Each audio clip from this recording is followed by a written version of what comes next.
Welcome to the AA Podcast, our little corner of the web where we are not afraid to discuss tough questions like, when did nutrition, health, movement, and stress management become alternative medicine? Where we embrace challenges in all aspects of life to become healthier and stronger versions of ourselves. And where food and movement are the best kinds of medicine, and cooking meals at home is a revolutionary act. Welcome back to another episode of the AA Podcast with Ashley Olson and Andrea Crane. We're excited again to have you join us on another episode. And before we get started, we are going to do what we always do and share a Bible verse with you guys. Today, mine is Psalms 31:24, and that is, "Be strong and let your heart take courage, all you who wait for the Lord," which I felt was kind of fitting because as we're recording this, it's technically the first day of our September-October challenge, which this episode will drop a few weeks later. But our first challenge was to be quiet. So, yeah. Well, how very good and holy of you, Ashley, because we're talking about protein today. So my verse is Acts 10:13. Then a voice said to him, "Rise, Peter, kill and eat."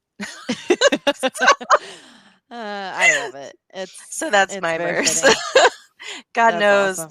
that I'm salty one here. I love it. Okay. Well, on that note, today's topic is a favorite of Andrea and I's. In fact, didn't you do a research study? Is this in your undergrad, one of your degrees? You did a protein?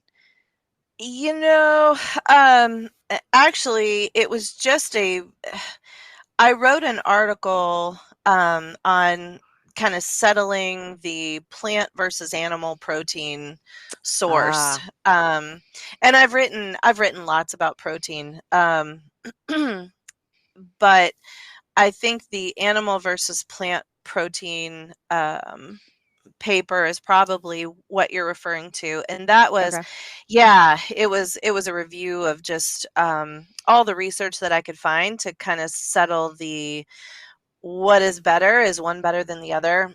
Plant versus animal. All right. Okay. Yeah. So today's topic is protein, and we're going to start off with just the basics. What is it? What's its purpose? Why do we need it? And then kind of diving into the history of it, and is there negatives to it? And then we're actually going to have this as a 2-part series because honestly, this is another subject that I think we could just talk about for days and days and never get to the end. Yeah, never get to the end of it. And it's kind of a passion of both of ours. And if you are a client of either one of us, you know how much we talk about protein and its importance. So, Andrea, what is protein? Well, Ashley Olson, protein is it's a nutrient. So most of our listeners probably are aware that all caloric intake is either made up of protein, fat, or carbohydrate in terms of its organic makeup. And so protein is just a chain of amino acids that we eat that are required by the human body in order to function. So our bodies have a pool of amino acid, and it's almost like you can think about it like a well, right? So like a well pump would go down into the water table, and it will draw from that reservoir of water. Well, your amino acid pool is very much the same way. It is a system-wide pool of amino acids that your body draws from, and we have to replenish that. So the way that we replenish that is either by making those amino acids, but there are some called essential amino acids, and so we have to ingest. And as well, when we think about protein requirements of the body, well, what what is it used for?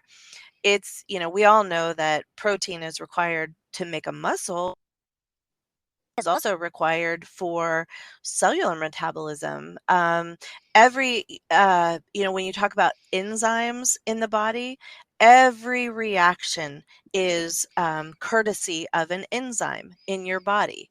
Whether it comes to breaking down food, whether it comes to, oh my goodness, creating energy, making hormones, all of these functions, all of these thousands of functions that your body does every single day require enzyme action.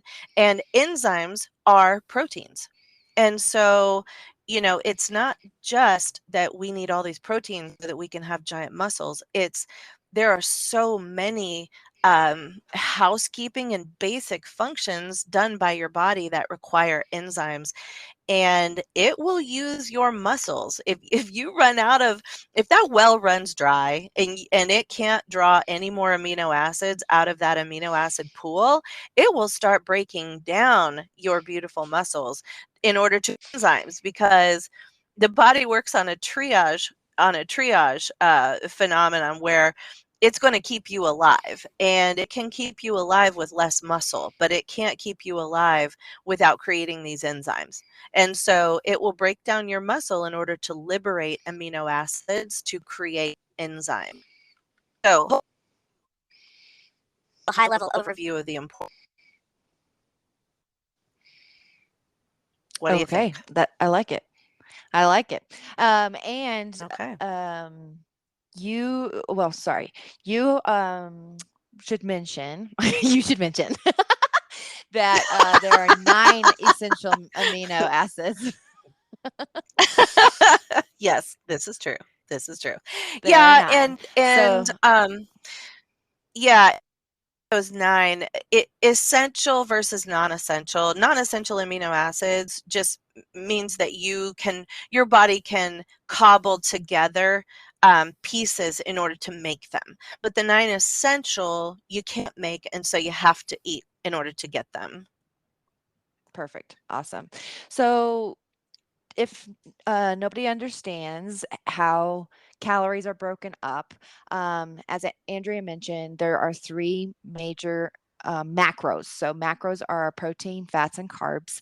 And Mhm, protein and carbs are the only 2 that have the same amount of calories per gram, and that is 4 calories per gram. Fat mhm, has 9 calories per gram. And so the purpose of protein is, like she said, it's to maintain or increase our muscle mass, right? mhm, And so, what is the point of muscle? Muscle is required to mhm. help us stand up. Like literally, if we had no muscle, we would be wilted on the floor, Yeah, basically. I mean, you see as people age, the if they are not a person that is doing any type of resistance training or even just maintaining the muscle mass they have with lifestyle and exercise, they look like they're withering away. So think of your elderly population. They literally look like they're melting. And this is because their muscle mass has decreased so much. And so, right. go ahead. Yeah. And No, so, that's absolutely true. And when you think of, a lot of times when people think of muscle, they think of, biceps, or they think of quadriceps, those big arm and leg muscles that we have. However, remember, your heart is a muscle. And mhm, so being able to pump blood, it's a different type of muscle, but it's still very much a muscle, and that is created by these amino acid strings. Also, all of your blood vessels are lined with muscle. It's smooth muscle, but it is muscle. And so all of these functions that, maintaining blood pressure, being able to respond properly to aerobic and anaerobic activity. mhm. Everything that you can think of requires protein and some degree of musculature. To tell people, just to bring it slamming home is you cannot get off the toilet without decent gluteal muscles. And so, Yeah. I mean, if that doesn't put the fear of God in you, I don't know what will. You've got to maintain those large muscle groups. And so that requires adequate protein because, like I said, your body will use your skeletal muscle Mhm. as a reservoir if Yep. that well runs dry, and it'll break them down. Yep. I tell people that because, obviously I'm a strength coach. And so I tell my people in the gym, I said, you can do all the workouts in here, but if you're not replenishing your body with adequate protein, you're basically negating everything that you're doing Mhm. in the gym because your body, your muscles are going to have to recover somehow, and the only way that it can recover is with protein. So make sure that you're getting your protein in. Absolutely. So, um, so what would you say would be kind of the historical history of or it's not that was redundant, sorry, historical research. Can you talk about the history of history? Of course. Can you talk about the history of the research done on protein? Kind of like, you know, Yeah. and talk about like the medical industry too, since that's your side of expertise, Mhm. and what the recommendations have been and maybe kind of where they are today. Sure. Yeah. So, if you were to take a little cruise back through the nutritional research, eh, and also medical research in terms of physiological needs for protein in the body, um, you would see startlingly low numbers of protein requirements and what was being studied back 30, 40 years ago. Um, and gosh, it I want to say something like point two to maybe point 0.3 grams of protein per kilogram.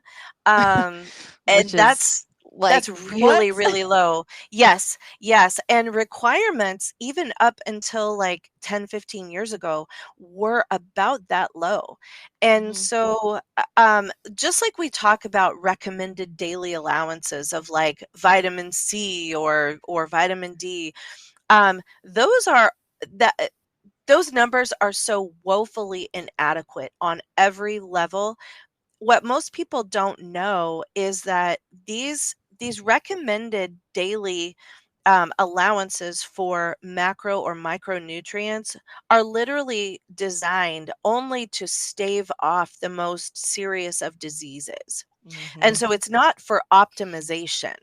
It's only like just above this line and you won't have these horrible life-threatening diseases and Hmm. disfiguring diseases. Yeah. And so over the last 20, 30 years, they've been incrementally increasing the amounts of protein that they've been studying for various populations. Now, what you have to understand is even though the research is starting to acknowledge that, and we're getting quite a body of research acknowledging that we need increased protein requirements. Hmm. However, the medical community and medical education is about 20 years behind. So when you Startling. consider, yeah, it is startling. So when you consider that, there's a growing body of research saying that our protein requirements are woefully inadequate. When do we start to see that reflected in actual recommendations in medical practice? We start to see that about line. That's what that's saying. And so a lot of people in kind of the functional space are saying, hey, let's start to get this research. Let's start to matriculate that into our recommendations now because Hmm. we know that protein optimizes all of these bodily functions. So why are we so scant with our recommendations? Absolutely. And one of the people that I find in my industry doing a ton of great research is Dr. Bill Campbell on Mm, this mhm, exact study. He's based out of Florida. I want to say South Florida University or something like that. I'd have to pull that up. But he does his own research in house. And what I love about him is he is really wanting to focus on women specific because a lot of research is mhm, men. mhm. And so we don't have a ton of research on women. So he's That's changing right. that game a lot. Yeah, and the requirements are different, but also I think it's good to acknowledge that just I guess societally there's been this strange aversion to muscle when it comes to Mhm. women. And I know in your field you see this all the time where women don't want to they think that muscle, they think that all of that is masculinizing, um, Mhm. and they don't want to look like a man, Right. which is crazy Like because if I that's not what it yeah. is. It's not. And women specifically, we just don't have enough testosterone to look like a man naturally. Right, Like right, exactly. we could synthetically increase that, Sure, and you but see that naturally we you don't. yeah, and you see that in people who take performance enhancing drugs, Mhm. um, they take anabolic steroids in order to build muscle for, their sport or whatever they're doing, and you do Right. see that masculinizing effect on them, but for normal, regular women who aren't on, PEDs, then you do not see that. In fact, what you see is a body recomposition because Yes. adipose or fat takes up more room than muscle. So you see 5 pounds of fat in a sack, that's going to be a much bigger sack than 5 pounds of muscle. And one of the things that, is a myth is that 5 pounds of muscle weighs more than 5 pounds of fat. Uh, Oh, that is so sorry, crazy. 5 pounds of fat weighs more than 5 pounds of muscle. And 5 pounds is 5 pounds, people. But Yeah, I yeah, loved how Andrea just said it. Five yeah. pounds of muscle takes up way more space than, Way I less did it space. again, way less space than five Hmm. pounds of fat. Yep. So we want more muscle because that's going to make our shape better, Hmm. and it's going to actually be the shape that you're wanting. We don't want skinny fat. Right. we Right. want Well, we want shape. yeah, and there's and in fact, um, people with Asian ancestry calculating their BMIs differently than if you don't have Asian ancestry. And it is very specifically because of that air quote skinny fat. People, if you've got Asian ancestry, it is more likely that you can look lean but not be lean. And That's so we see fascinating. the health problems that come along um, with not being lean, but Hmm. yet the person in front of you looks very lean. And so, Hmm. again, that's why we do different calculations in terms of BMI and what that means for clinical recommendations for people of Asian ancestry. And that is a relatively new recommendation. That is really cool. Hmm. And that's why another this is a whole nother tangent, but that is why I don't use the scale as my only metric of progress because the Exactly. scale does not take into account did you change your body composition. Right. Exactly. Yeah. Yeah. So, Um did you want to speak to some numbers? And I just want to preface this part of the episode by saying, don't get lost in these weeds. Don't think you need to yank out your calculator and start punching buttons furiously. This is just what the recommendations are, and this is kind of like extra credit. So if there's somebody out there that is already tracking their protein, that's already doing all the things, then these might be some numbers that would be helpful to you. But for just the average person out there, we are going to give very specific recommendations coming up momentarily. So I just want to preface this part of it with, don't get lost in the weeds here. Absolutely. So, for the sake of our listeners, our general population, I should say, not just listeners, Mhm. because I think a lot of our listeners are well versed in protein requirements, or maybe they're already working with somebody specifically, including maybe one Mhm. of us.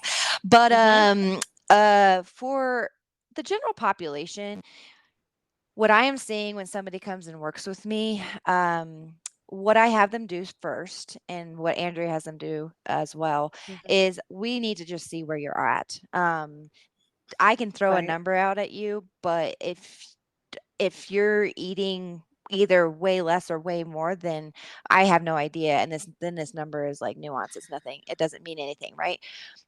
So what we like to do is for our clients to track a minimum of 3 to 5 days. I Mhm. like 5 days just because it's a little bit more data, but three at the Mhm. minimum. And we also want those 3 days to be weekend, have a weekend day. Because as we all know, Mhm. somebody that's struggling with weight loss, typically our weekends look different than our weekdays. We can be really schedulized and stringent during the weekdays, but weekends are like Mhm. unscheduled and crazy. So Free for have a all. week, yeah, free for all. So have at least a minimum of 3 days. 5 to 7, honestly, would be even better, just so you have a better picture. But um, what we would say is the majority of the people that come to us, they are at best most times eating maybe 40 grams of protein a day. And I these would people, say that's high. Yeah. oh yeah, like maybe 20 to 40 Yeah. max. Most of the people that come to me, just because they typically are more already working out, and Mm. they're they're coming to me already supplementing with a protein Established. shake. Yeah. So typically a protein shake 25 grams already. So my people might be just a smidge higher. And I would say on average, the people that I'm seeing come to me are between 40 and 60. So that Okay. is high. That is high. But majority of people in the general pop, they're probably eating 20, 30, 40 at best grams per protein a day. And so, Mhm. what we are saying for those people is let's have a goal. We know we need to increase protein. We know the importance of it now. So, let's get to a point where you are eating 100 grams of protein per day. And this is going to Which probably, for some, sounds yes. shock you. Yes. And you're like, there is absolutely no way Mm. I will be eating all day long. And we're going to give you some ways that you can do that in our next part of this episode. But Mhm. let's go baby steps. So if you're at 20 grams and you're like, I just don't know how I'm going to eat more protein. Let's do baby steps and say, let's go to 30 grams this next week. Figure out some ways that you can do that. Then once you've gotten 30 grams per day down and you feel comfortable with that, then gradually go to Mhm. 40 and then just Mhm. incrementally go up 10 grams every 3 4 days or maybe a week. Just get very consistent with each new number. And Andrea, why would you say it's super important to go that slow? Well, and this kind of this kind of dovetails in with populations. So when we talk about, all of us are aging. That's just a fact of life. And so as we age, um, we can talk about those protein requirements and to digest and all of that stuff. But that ties in very specifically with anybody increasing their protein needs. It's a function of your digestion, and that Mhm. can be really problematic. So, I'll get folks women who are eating 30 grams of protein a day, and they listen to some podcasts like this one, and we say, hey, get and so then they slam an extra 70 grams, and they feel terrible. They are bloated. Their digestion screeches to a halt, and it just wrecks them. Um, And I think it's what important you're because of that, when you say that, because protein is very satiating, very right, satiating. right, And yeah, so it you're is. gonna feel so much fuller just by eating more Hmm. protein. Right. But even before we get to that, you have to be able to digest it.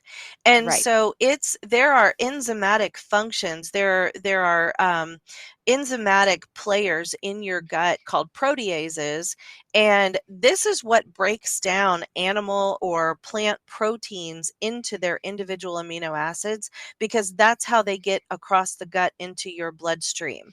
And that's how they end up in the amino acid pool where we want them. So Mhm. if you don't have proteases, then you can't digest it and you feel like absolute garbage. So people who are, for instance, vegetarians, and they start eating meat again, and it's almost like they'll eat meat and they'll say, well, I just can't digest it, so that is proof that I no, that's not. That is because your function and the app, that's kind of a use it or lose it. So it have not been breaking down your body. We don't need to make all these proteases because she's not eating protein. So we don't need to break it down. Therefore, we won't Mhm. make the enzymes to do that. And so that's why you've got to gradually increase it. And that's why we recommend, 10 grams a day, increase every 3 to 4 days. As long as you're tolerating it well, you can always go slower. But Mhm. yeah, it's that use it or lose it functionality. And that increases as we age. And so, Yes. boy, if you are in your 40s, 50s, you want to make sure that you are keeping your protein intake up, because otherwise you will lose that protease functionality quicker than we did in our 30s. And so Mhm. it's absolutely critical. And for my older patients, I I go even slower. You know, Mm. add 5 grams to breakfast, add 5 grams to dinner, and then we're going to stick there for a week, Mhm. to make sure that your digestive function is catching up with our protein requirements. Love it. And as always, if you are already working with somebody or you um well, yeah, if you're already working with somebody, definitely don't go to them and say, well, Andrea and Ashley said I just need 100 grams a day. I uh, know. this In the is show the, prep, Ashley this, was telling me, wait a minute, my clients are going to tell me that. Why did you say 100? You've got me eating more. Well, yeah, that is, we talk about this because 100 is a good place to start. yes. Or, and there are people out there who have loss of kidney function. There are people out there who have chronic increasing their amino acid load is not going to be helpful to them. And so, as Mm-mm. always, this is not a substitute for talking with your nutrition or medical professional and getting individualized recommendations from them. But Mhm. this is just a blanket place to start that would be beneficial to 99% of the people out there. And that is that 100 Absolutely. gram a day goal. Yes, absolutely. So I think for our next part of this episode, we're actually going to break down some foods that will help Mhm, you get to that goal of 100 grams per day. Or mhm. um, if you are working with somebody, then if they're asking you to eat more than 100 grams, could be some great ways that you can do that. So that will be in our next episode. Andrea, I think that's all. I think we did Yeah, a good. I I think think we we did covered great. it. We did, and it's not, 90 minutes long. That's crazy. I know. I think we did so awesome. We're learning, guys, how to shut up and have an outline. Okay, guys, that wraps it up for this first part of the protein episode. I hope you enjoyed it and got a little bit of information and knowledge that will help you. But tune in next week for ways that you can get more protein in, and we will see you then. All right. Bye.